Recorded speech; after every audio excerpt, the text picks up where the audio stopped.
Hey guys, this is Emily and you are watching The Burrow. Today I want to talk about how to improve your art. I see a lot of people asking about that online and people have asked me that a few times. So the very first thing is that life drawing is the most important and the best way to improve your art. So yes, I mean life drawing classes where you draw a nude or costume model, a life model. My drawing has never improved so fast as when I started to take life drawing classes and trying to draw realism. And the reason for that is because once you can draw realistically and you can draw from life, you can take everything that you've learned from that and apply it to drawing something fantastical. Like if you know how to draw a lizard, you'll be able to draw a really convincing dragon. And I didn't really realize that until I actually did start taking the class and seeing how my own drawing progress really skyrocketed after that. Before that, when I was younger, when I was a teen, I wasn't interested in drawing realism. I just wanted to draw anime and I thought drawing realism was really boring and stuffy. But it is so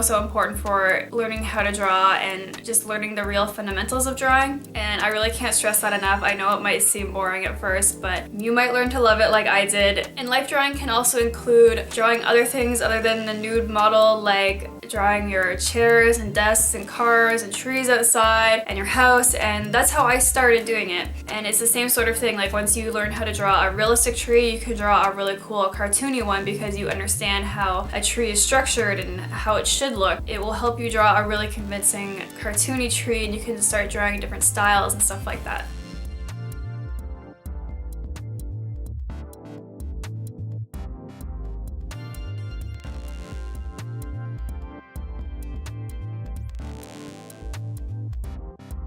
So the next tip is to draw every day. I myself am saying that tentatively. Charlie did a video about writing every day and this kind of ties into that subject. When I was in school, I did draw every single day, but since I've graduated, I don't. And my drawing skills have kind of suffered in a way because of that. But if you do draw every day, you will definitely improve. However, I think you should draw or write or whatever you're doing every day with a definitive goal in mind. If you're sitting down to draw something kind of lazily or casually every day, you probably won't actually improve that much because you're not putting in a full effort and you're probably just going to draw whatever comes easiest to you. So my recommendation, create a project for yourself and you don't even necessarily have to work on it every single day. You know, stuff happens, life happens, you might not be able to draw every day, and I don't think it'll get you anywhere to beat yourself up for that. As long as you are putting some effort forth and doing your best when you are sitting down to draw, I think the improvement will come. There's a book called Outliers by Malcolm Gladwell, and it's about how people who seem to be really extraordinarily skilled or talented or special in some way, he kind of takes a look at their past and how they got to that place, and he comes to this conclusion that you have to actually practice something like 10,000 hours to become expert level at it. So just keep that in mind when you are drawing or writing or whatever you are doing, that you just need to put in the hours. It doesn't necessarily have to be like 8 hours a day or 6 hours a day. It could be 5 minutes a day or maybe half an hour every couple days. Whatever you need to do to stay focused, basically. And the third recommendation I have is to look at other people's arts. So I'm sure when we all started out, we copied other people's art. I have a specific memory of sitting on my couch when I was a kid and drawing all of the Rugrats characters on a little sketch pad I had. But that's not exactly what I mean. I think it's totally fine to copy other people's art as long as you aren't like showing it to other people and saying like, look what I did. It's okay to copy other people's art. I still do that to this day where I really like someone's pose that they've drawn, so I'll go in my sketchbook and draw a little stick figure with that pose so I can kind of figure out how they drew it, something like that. And it could be a good way to explore different techniques and other people's styles. But that being said, it's not okay to post it online and say, look at this masterpiece I did, when all you did was copy someone else's work. I feel like you can learn so much that way, and I feel like since I started looking at the art community on Tumblr, I have actually learned so much just from observing what other people are doing. And I think because of how quickly you can ingest so much from looking at art on Tumblr, you can kind of take bits and pieces from each little thing that you like and sort of mold it into a whole new thing that's your own. And I've seen some improvement in my own work and maybe just some changes in what I've been doing. For example, look at someone's drawing and think, wow, I really like how they drew the leaves on that tree,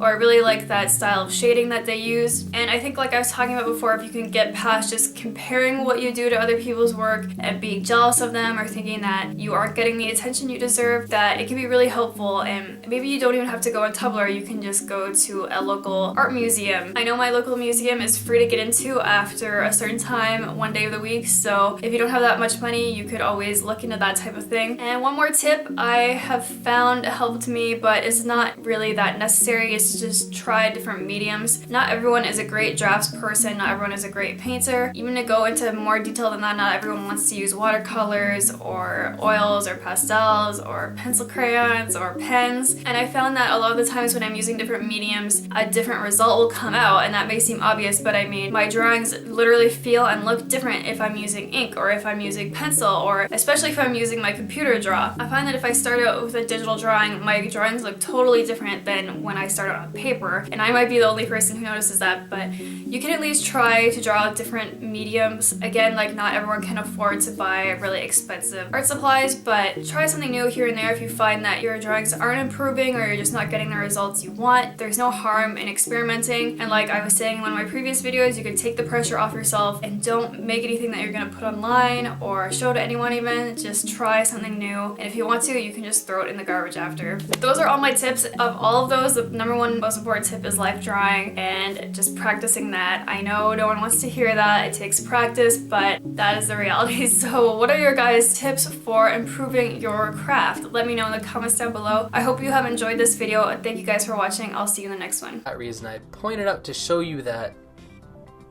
you know, even when in my head the point wasn't to be the, you know, some respected artist of the written word in creative nonfiction or in science fiction or in historical fiction or all these